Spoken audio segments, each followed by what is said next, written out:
Hello, chess fans. Welcome to a new edition of Chess Chat, a program designed to give you, the viewer, a better understanding and a deeper appreciation of the exciting world of chess. I am your host, George Marigenian, Program Director of the Wachusett Chess Club at Fitchburg State University. This club meets every Wednesday evening from 7 to 11 in room C159 of the McKay Campus School at the university. And with me today in the control room is our very able director, Darren Dame, former Wachusett Chess Club champion, Bruce Felton, also the control room. He's a multi-time Wachusett Club champion. And on camera, one of the most active Wachusett Chess Club members, Brian Bigelow on camera. And last but not least, my longtime colleague and trusty co-host, Martin Lane of Lunenburg, one of the strongest and most active chess players in north central Massachusetts. Hello, Marty. Hello, George. Good to see you again. Always a pleasure to see you, Marty. Is this our sixth season? Is this when we started? I believe this is our sixth season, Marty. Time flies. Certainly especially when you're having fun. Right. Well, today, Marty, we're going to focus our attention on one of the strongest and most colorful players in U.S. and world chess history, Frank Marshall, Frank James Marshall. Now, what do we know about? What do you know about Frank Marshall? Well, Frank Marshall actually gave his name to a prominent chess club in New York City, the Marshall Chess Club. But as a player, he was one of a group of up-and-coming players in the early 20th century, probably the third prominent American chess player after Morphy and Pillsbury. He was U.S. champion for, was it 27, 26 years? Well, yeah, actually, it might have been, yeah, he actually relinquished his title in 1936. Right. He chose not to, he wanted to give other players the opportunity, but I think he gained the title in 1909. Right. So when he beat Jackson, what was his name? Jackson Whips Showalter, who was a colorful character in his own right. So yeah, he held the U.S. championship title for many years. And he gained international recognition. Yes. Won a major tournament, Caburn Springs, 1904, and he was considered a contender for the world title after Emanuel Lasker. Lasker was the world champion at the turn of the century, and at that time, the speculation was: would it be Pillsbury? Would it be Capablanca? Would it be Marshall? Would it be Maroczy from Hungary? Yes. Who else was in there? Tarrasch was. Tarrasch was also considered a contender. Right. So he was one of that up-and-coming group. Eventually, Capablanca emerged as the top player. And he dominated American chess for many years. Yes. Now, he was born in the United States. He was born in New York, right. 1877, August 10th to be exact. But at the age of 8, his family moved to Montreal, Canada, and they lived there, I think, about 11, 12 years. He came back to New York in his late teens and declared he wanted to become a professional chess player. Yeah, the first American player that I've heard of that made that his stated goal was to be a full-time chess player. Everyone else had careers that they wanted and so on. Yeah, no, actually he, Life magazine wrote him up back in the 20s, also written up in the 30s. But Life magazine described him as a preoccupied old gentleman who looks like a Shakespearean actor, smokes strong cigars, and took a pocket chessboard to bed with him. And that's what he did, yes. If he came up with ideas at night, at sleep, he would wake up and actually use his pocket set, to play out variations. So he was actually, chess was his life. He devoted chess, but he had a very original style. Right. His style was unlike any other player at the time. He took risks. And he's considered the most renowned swindler of all times. Right. Now we should mention what a swindle is. Yeah, what is a swindle? A swindle is when you're in a theoretically or lost position. I mean, your opponent has an advantage, and the position may even be resignable. Yes. And you could give it up. But he would fight on, and he had a talent for finding obscure variations, obscure combinations that would turn the game around and score a win. In fact, the game that we're going to play is just like that. And there was a story about another game against, was it Levitsky? Levitsky, yes, right. That he, according to legend, he was showered with gold pieces, the board. Because the audience was so stunned by the combination that he pulled off. Yeah. Well, I want to read to our viewers a quote from Marshall himself on his style, because he had a very unique style. Marshall himself, he compared, let me use my glasses to read this, if I may. Now, he compared his style with boxer Jack Dempsey's approach to prize fighting. He said, "I have always liked a wide-open game and tried to knock out my opponent with a checkmate as quickly as possible. I subscribe to the old belief that offense is the best form of defense."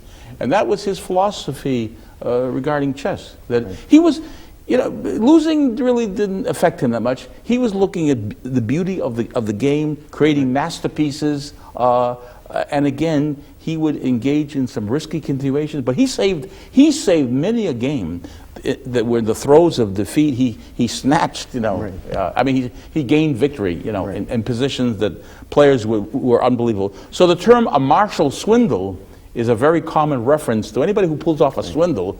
They'd say, "Oh, that was a martial swindle." But in no sense cheating. I mean, there was no sense cheating. All right, nothing underhanded, right. Now, our director, Darren Dame, has a very interesting video from a Russian silent film called Chess Fever.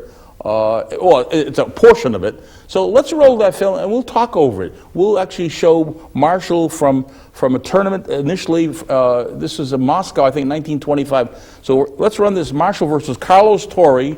This is played in Moscow, 1925, Russia. There's Marshall on the right playing. This is Carlos Torre, Mexico. There's Marshall again. So this is from a silent film called Chess Fever. This was a very popular silent film in Russia back in the mid-20s. And it's available actually online with subtitles, English subtitles, also available in Spanish subtitles. Okay, there's Marshall again, smiling for the camera. Now, Cambridge Springs, this is in Pennsylvania, 1904. This was a major international tournament. Lasker was there along with world champion Emanuel Lasker, who is pictured to the right of Lasker in these caricatures, these drawings, and Karl Schlechter on the left. We've done a program. The Ryder Hotel in Cambridge Springs is where the tournament was held. Look at this very impressive hotel in Cambridge Springs, Pennsylvania, where this major tournament, bringing out the strongest players. Now this is at the train station. Players arriving. The players are arriving on train, and we're going to probably see Marshall get off the train, hopefully we will see Marshall get off the train. And whoever did this turned it into a sort of Western-style competition. Yeah, right. It's a little spoof on the Wild West. So the Marshall. So there's Marshall. There's the Marshall stepping off the train. He's wearing a black hat, though. Exactly, a black hat. Right. Usually he should be wearing a white hat, shouldn't he? Yeah, because he's the good guy. He's the U.S. But here's boss Lasker, Emanuel Lasker, the world champion. We've done a program on Emanuel. In fact, we've done a couple of Lasker games. So he was the world champion. He was the #1 player in the world. Janowski, this is David Janowski, the gambler who was born in Poland but settled in France, Paris, France. And he was quite literally a gambler. Yes, he was a gambler. He took chances. Right. Doc Pillsbury was Harry Nelson Pillsbury, from Massachusetts, who was born in Somerville, Massachusetts, buried in Reading, Massachusetts, in the cemetery, Laurel Hill Cemetery. Chigorin is Mikhail Chigorin, the Russian, one of the top Russian player at the time in 1904. So he was a contender. Teichmann, Rudolf Teichmann, was from Germany. He's depicted as the saloon keeper. So whoever did this little video depicting this Cambridge Springs tournament of 1984 as a Wild West shootout, and there is Pillsbury in the front there, front row, holding his hat. And you said you think you saw Showalter? I think he's there, just passing on the left. On the left? Okay. But these are all the participants in Cambridge. There's Frank Marshall again. You see Natalie attired. He was always well-dressed at tournaments. So we're going through the participants of that Cambridge Springs tournament very quickly. And here's the cross table listing all the participants, their final scores. Marshall won, what, $1,000? I see the prize fund. He scored the 13 points and struck gold. He struck gold. Now, this is a little spoof on Breslau, 1912. Marshall played black against a player named Levitsky, and we're going to go graphically through the final moves of this game that Marshall played. And this is this game is known to every single grandmaster in the world. I would be astonished if there is a grandmaster in the world who does not know this game, because this is going to end with a very impressive queen sacrifice. Here's now the queen is now going to move after its attack now. The queen is on c3. It's moving over to there. And Levitsky resigned because that queen cannot be taken, and mate's going to follow. And we won't be able to go through this because time will not allow it, but according to legend, the spectators just showered the board with gold pieces after seeing Marshall win this game against Levitsky. So Marshall was quite a character. And you mentioned the Marshall Chess Club. Right. Now, that was founded in 1950. No, 1930. Yeah, 1930. Well, no, actually, they moved to their present location in 1931. But you told me something about his wife took over the club. I mean, after he died in 1944. Yeah. Well, the Marshall Chess Club, the building that they're in now, was actually a gift. Yes. It was purchased by some wealthy chess patrons in New York, so that Frank Marshall and his wife Caroline could live there, and it would be and he could give he could give lessons, and it would be a club for chess players. I see. And they would have a place to. So it was intended actually for a place for them to live, right? As well as as a chess club. Okay. And then after Frank Marshall passed away, and it was in 1944, 1944. his wife Caroline, his widow Caroline, continued running the club and managing the club up until. Her death, I guess, until 1970. She died in 1971. Yes. Well, the Marshall Chess Club, the young Bobby Fischer, as he was getting to be a stronger player and better known, started to play at the Marshall Chess Club. And in Frank Brady's book, Endgame, which we talked about, and we've done the show on Frank Brady. You did an interview with him. In the book, Brady relates the story that Caroline Marshall would scold Bobby Fischer for the way he dressed. She felt he should dress better to come into the club because he was just in jeans and a t-shirt and sneakers. Back in the 50s, there was a dress code. He came in with blue jeans or dungarees or sneakers, the t-shirts, yes. And rumpled. Rumpled, yes, right, yes. So Marshall's widow actually scolded him for showing up at the club. Right. Threatened to throw him out, but she never did. And, she never did. And he didn't change his clothes either. And unfortunately, she never lived long enough to see him become world champion. She died the year before Fischer became world champion. So that was unfortunate that she wasn't around to see that. Well, Marty, we're going to present this game from 1912 that Frank Marshall played against this David Janowski, who played in Cambridge Spriggs 1904. And this is a celebrated game. It was a match. Right. They actually, Marshall and Janowski played a series. Here's Janowski. Here's David Janowski, a photo of him, and he was a very cantankerous person. In fact, a lot of masters did not get along with Janowski because he was very stubborn. He always believed that the moves he played, there was nothing wrong with them, but players would criticize his moves. Inferior moves he would play, and he would stick to his guns and say, no, they're good moves. But he would lose, but he was also a winner of games. So let's present this game to our viewers, the game that Marshall played against Janowski. And Janowski had white in this game, did he not? White. Right. So what did Janowski open up with in this match game against Marshall? Well, Janowski opened moving the pawn e2 to e4, which we've talked a lot about. It's a center pawn. It occupies the center, and it opens two important diagonals, one for the white squared bishop and one for the queen, probably the most common opening move for white. Okay. Well, what Marshall replied with was what e7, the pawn on e7 to e5. Right. This is known as a double king pawn opening at this stage. Right. And it's a good reply, probably the most common reply to e4. And white has a number of choices. He could play the knight on b1 to c3. He could play the bishop on f1 to c4. The most common one is to play the knight on g1 to f3, attacking the e5 black pawn. First threat of the game. Right. Okay. Now, in games that we have presented in the past, the most logical answer to knight f3 attacking the pawn on e5 is to defend the pawn with the knight on b8 to go into c6. Right. But that's not what Marshall played. Right. Instead, he played the knight on g8 to f6, attacking white's pawn on e4. Now, what is this? Well, it's sometimes called, actually in the United States, it's more commonly called the Petrov defense.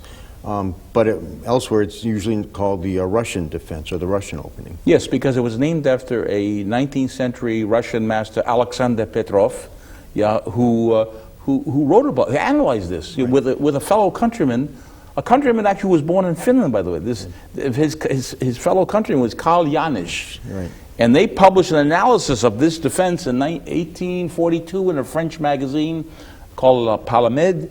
And after that publication of that analysis, this defense took off, became very popular. All right, so now we have a counterattack. So what did Janowski play against this? Well, the choices are he could defend with knight to c3. Yes. He could play a very quiet defense with playing the pawn to d3. There is something, I think it's called a Kieseritsky gambit, that Yes. playing the bishop on f1 Oh, to just develop a piece c4, and offering that pawn? offering that pawn, but with the possibility of attack on it. Okay.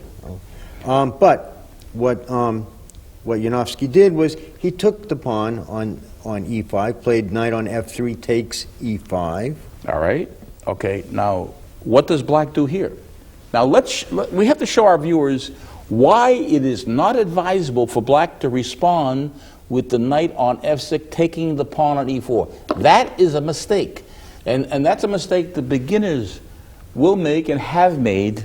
You know, what is wrong with simply taking the pawn back? Well, that's going to be refuted. Well, by white can play the queen on d1 to e2, threatening the knight. Right. Also putting the queen on the king file, which becomes and critical. This also stops the knight from retreating. Let us Right. say that the knight actually moves back to where it came from, which would be a big blunder, by the way. Right. Because how would white punish that move? Well, he can play the knight to c6, check, exposing the queen checked on the king, and simultaneously attacking the black queen. And also And covering covering the space, space. right. So white would win black's queen. Right. So this would be a horrendous blunder, you know.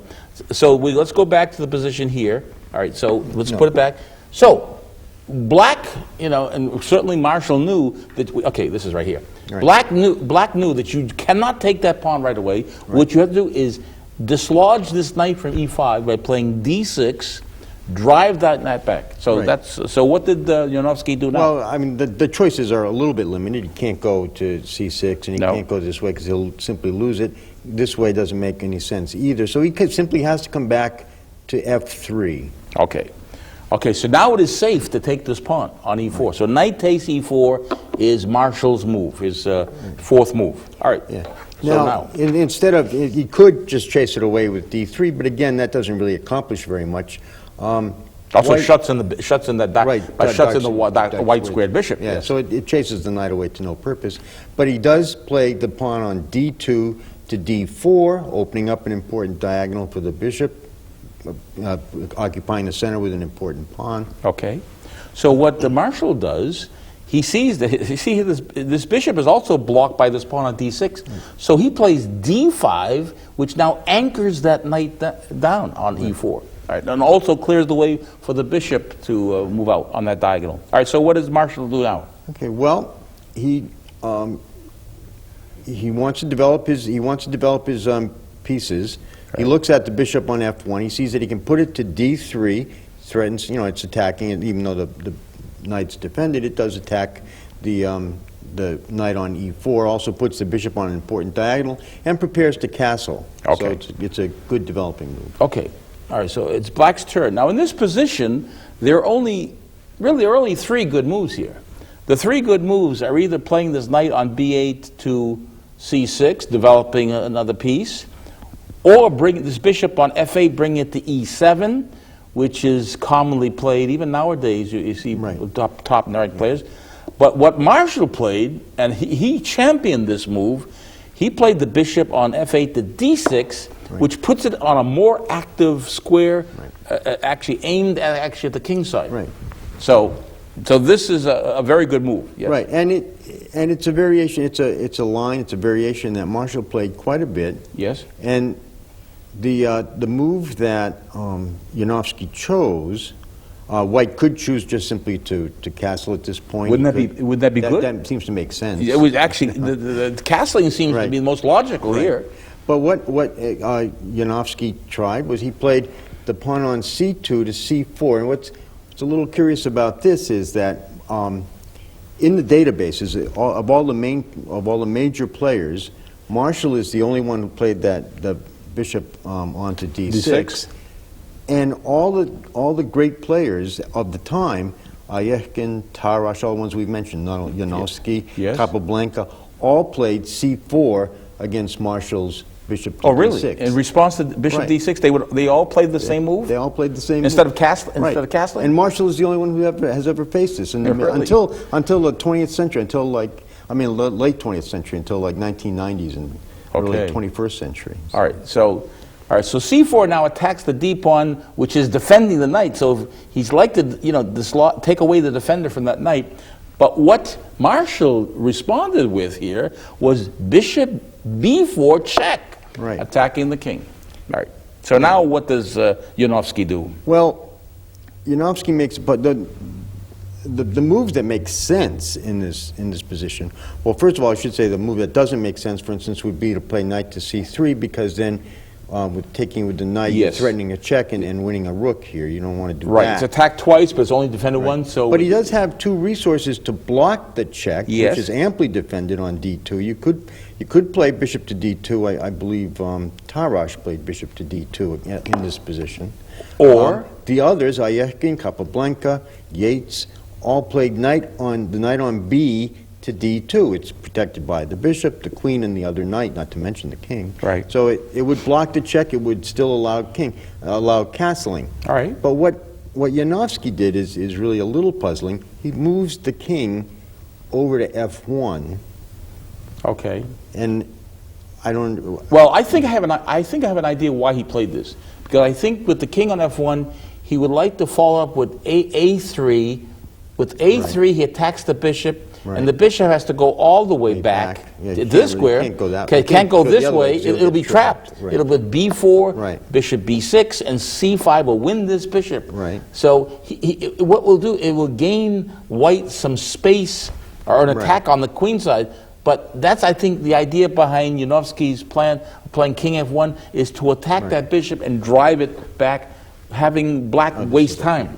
All right, so here we are. So this is what, well, Marshall just, after king f1, just castled. Right. All right, so now what did Janowski do now? Okay, well, now he plays the c pawn takes d5. Right. Okay, so now this defender of the knight is taken away. Right, sorry. So Marshall responds with queen takes d5. Right. Protecting. Protects the knight. Okay, what does... So Janowski what adds is- to the attack. He takes his queen and plays to c2, Right. adding an attacker to the So we have a double attack on this knight, and we also have the queen threatening to take this pawn down on c7. Right. All right, so what Marshall played was the rook comes over and protects the knight on e4. All right, so what did Janowski do here? Well, he had a number of good moves. Well, not really good moves. He had better What? moves. He had better moves. Yes, He but yes. could have played bishop to e3. And that's a good move, by the way. Right. Yes. And then that would have protected this pawn, Yes. protects this pawn here, Right. blocks the diagonal, blocks the file, which will become critical later. Yes. Instead, he plays knight on b1 to c3, attacking the knight, the queen. and Yeah, he's so got a triple attack on this knight. Right. He's got the knight is attacking the queen, so he wants to bring about exchanges of pieces. So what Marshall did, he played knight takes exchanges. he exchanged knight takes c3. And this looks innocent enough. Right, yep. You know, he takes the knight on c3, the pawn on b, recaptures at c3. Okay. Threatening the bishop. Right. Now, this is what Janowski must have overlooked. Right. He did not expect, he expected this bishop to move because Right. it's under attack. Attack. But instead, Marshall played queen takes f3. Right. Now, what's this all? Wait a minute. This, Right. I thought this knight was protected Right. by the pawn. So, By the pawn, but you what's can't- the purpose of this? Well, white cannot take that. White cannot take the Shall queen. we show our viewers what's Right. wrong with taking the queen? If white plays pawn on g, take the queen on f3, Yes. then it leads to bishop to H3 h3 check. The king cannot Cannot go move to the because the cannot go rook to the controls e-file. the file. Right, so it has to move over to the g1. The rook comes down Rook, and mates. rook check, and the only way to delay the Well, mate delay is to mate one is mate. bring the bishop back to f1, and the rook takes. Yeah. And then it's mate. All right. So this did not happen. So he cannot take the queen. Bishop's back. Oops. I got to first time reach over and pick up a piece off the floor. But bishop here, and the queen is here. And the queen, right. So, Yeah, all right. So here's a position. Queen cannot be taken. So what Janowski did after queen takes f3 is what? takes the... He goes ahead and takes the bishop on c4. All right. I mean, c on b takes b4. Okay, so he takes there. And now what Marshall played now was knight c6. He still can't take that queen, still No, poisoned. it still leads to mate. So knight c6, now we have an attack. The knight is now attacking Two the pawns. two pawns, d4 and b4. All right, so what did Marshall do here? Well, again, he had another choice. He could have played the bishop to d2, protecting this pawn and adding extra protection to Yes, the that's a good move. And by the way, with this move, he is now threatening. Because now... Yes, right. now he's threatening to take here because any check over here allows the king to move over to g1 because you have White has control of e1 square. Right, so he actually that would have been a good move. Actually threatens the queen. Bishop d2. But he played bishop to b2, protecting one pawn. All right. So what Marshall did is now play knight takes the pawn on b4 and attack the queen and the bishop. All right. So what does Bukanovsky do? Bukanovsky takes the pawn on h7 check. Yeah. Okay. So now the king is going to move. It moves king h8. All right. So the king's there. So now because the back rank is free, he's free to take the queen. G takes f. So now he can take now the he can queen. Take yeah. So what Marshall plays is knight takes the queen on c2. Knight takes c2. Right. Okay. And what does Yanovsky do? Actually, first the bishop I'm sorry. No, I'm sorry. The bishop came down Yes, first. very important. Right. Necessary first is to play the bishop h3 check first. And the king had to go to g1. Right. And now it's okay to play knight takes c2. The bishop comes back and bishop takes the knight. c2. Okay. All right. So wait a minute. White is a piece ahead here. Right. After all these exchanges. All right. So what Marshall now plays is rook to e2. Rook e2. Now he's got an attack. He's now attacking both bishops. Actually, all right. So White really, Yanovsky has no choice but to defend the c2 pawn. Right. He can't move this bishop on c2. He'd lose the bishop on b2. All right. So what Marshall now plays is the rook. This rook on a8 moves to e8. Rook a e8 is his next move. He doubles the rook. By the way, what is he threatening here with this move? Well, he's threatening mate. He's threatening with, if this rook goes here and then takes after exchanges, the rook comes down. The other rook comes down, and actually it's checkmate. Right. So how do we stop this? So to keep that e1 square protected, he plays the bishop to c3. So now the e1 has extra protection. Okay, so now that protects there. All right, so now what are we going to do now? The bishop has gone to c3. Well, how about if we take this rook on e8 and bring it down to e3, attack this bishop here. Right, so he can't come back anywhere here. Wait, there's something wrong here. Why can't this pawn on f2 take this rook? Well, if the pawn takes the rook on e3, yes, then black can check with the rook on g1. Yes. The king has to move. King has to move to f1, and then we have a discovered check. Taking the bishop. This is going to win this rook, and then it's going to win this rook. All right, this is bad. So very bad. All right, so let's put the position. We got the double rooks. So what did Yanovsky do against rook e3? Well, his rook and bishop is attacked, so he has to move that bishop. He moves it out of the way. Bishop to b4. Okay, so bishop b4. Well, now Marshall can now take this rook on e3 and capture on f3, pawn on f3. Right. Rook takes f3. All right. Oh, look at this. Well, now he's also threatening the pawn on f2 for one reason. Right. All right. But also the rooks are now in the same diagonal. Oh, yes. So now what does Yanovsky do? So Yanovsky takes his white squared bishop on c2, moves it down to d1, skewering the two rooks. Right, okay. All right, so now here is the move that Yanovsky did not expect. He realizes he's probably happy here. He thinks he's going to win a bishop, a rook, I should say. Yeah. But he plays rook f6. He brings the rook back to f6, and Yanovsky resigned. Why? Because the king's on g1. The king is on g1 because the rook on g8 will mate. Well, that's one of the most famous games in chess, 1912, in the third game of a match that Marshall played against Yanovsky. We'll see you next time on Chess Chat. A very interesting game coming up on our next program. See you then.